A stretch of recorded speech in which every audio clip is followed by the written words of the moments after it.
segments in Studio STL presented by Woods Basement Systems have been sponsored by Compass Retirement Solutions, OfferPad, and Approved Home Improvements.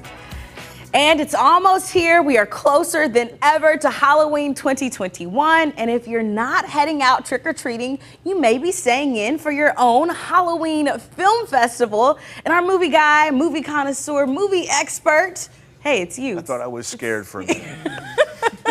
Well, I will definitely be scared after we go through your top 5 picks for best horror films of all time. This is a very tall ask. Top 5 lists are tough, unless it's top 5 kinds of Skittles. That's easy. Aren't you? Aren't you glad we didn't ask you your top 3 movies, because that would have made this even harder. But really, when it comes to scary movies, I think there's one that's really recent, really loved. It's A Quiet Place. John Krasinski, before he was the nice guy on The Office, directed and wrote and even put his wife in the movie, Emily Blunt.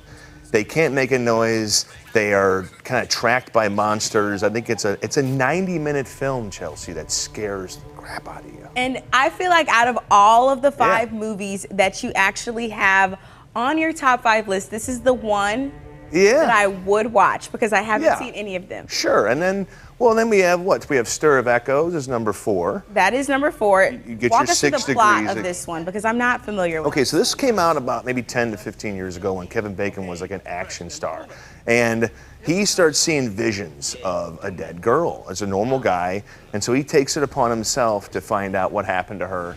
And kind of like the little rabbit hole that he leads down includes hallucinations. And that scares me. If we're talking about scary things, hallucinating in order to solve a crime. So it's basically Kevin Bacon playing detective, trying to figure out what happened to a neighborhood girl.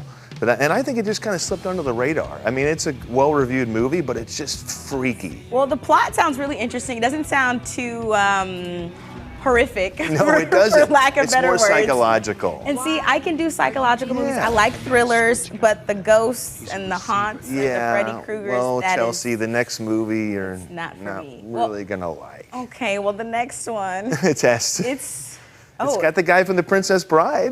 Well, I guess that counts for something, right? It's called Saw, and everybody knows from the 17 sequels that came after it. But the first one is the best one. And it's one of the experiences of watching a movie in a theater where the crowd's jaw hit the ground at the very end of the movie, because it has a twist ending about these 2 guys are locked up in a room, but how did they get there? Why are they there? And who are these other people that are in their lives that could have done that to them? And see, I definitely, no, that's a no. They asked a great question. If you're tied to something, would you saw off your arm to get there, or just hang out and find out who the bad guy is in the end? Well, I hope I never find myself in that situation. No, Dan. Carrie always did. Poor Carrie. Poor Carrie. Okay, but before we get into the top 2, your top 2. Top 2. What do you think actually makes a good scary movie or a good horror film? I think if you're going to do the slasher film, you have to do like what Michael Myers did in last week's Halloween Ends. Just make it slasher. Give us the goods. But psychological, I think it's harder to do, but it's got a better payoff. And I think like Stir of Echoes and even Saw, which kind of plays on your anxieties and fears. Like, I don't like a dark basement with 5 pets in it. That's my fear. I don't think anyone would. Especially if they're up to no good. But I mean, and really the number 2 movie plays into an ultimate fear. Saying a particular name in the mirror 5 times. It's Candyman. And while the remake was good, the original with Tony Todd, look, he's a tall guy. So if you see him appear behind you in the bathroom with a hook on his hand, it's not going to be a good night, you know? See, and I'm going to say this over and over again. Are you really scared yet? I'm a big scaredy cat. There's somebody walking up behind him in the studio. Stop. This studio box 2 is safe. It's safe. There's no ghost here. You can say Candyman 5 times. But the number 1. What's your number 1? Can you guess? What is my number 1? Well, He gets you when you sleep. Let's put it that way. Everybody knows now. I don't know. Why don't you go ahead and fill us in, Dan? The Nightmare on Elm Street. And I'm talking about the original one, Robert Englund. Of all the things to attack us, they have to attack us during our sleep. We're trying to dream about food, about great days, and there's Freddy Krueger wreaking havoc. I will say the one memory I have as a kid is that I saw Freddy Krueger in my doorway, and I went and got my dad, and my dad said, he's like, there's no Freddy Krueger in your doorway.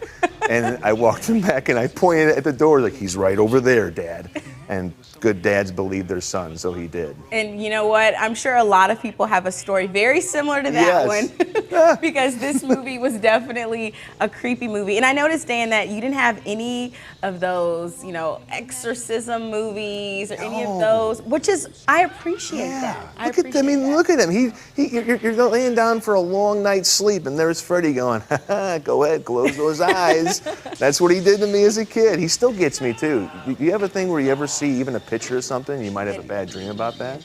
It's that. It's that for you. See, there it is. That's I apologize. That's it. Well, y'all know I hate all things scary. I hate all things horror. So I'm gonna make this confession for y'all as y'all's, do it. You know, Chelsea fun fact of the day. And the fun fact is that I watched one scary movie as a kid, and it was The Haunted Mansion with Eddie Murphy, and I was pretty scarred for life. Oh man, So, they can do that, right? It definitely did. And people are like, that's not scary at all, Chelsea. Oh, it's come scary. On. Thank you. Yeah. Thank you. I appreciate that. Well, Dan, thanks so much for being here with us today. You can add some of those movies to your watch list this Halloween weekend. Whatever one floats your boat. And if you like those exorcism ones, well, by all means, have fun. We'll see you right back here Monday at noon for more Studio STL.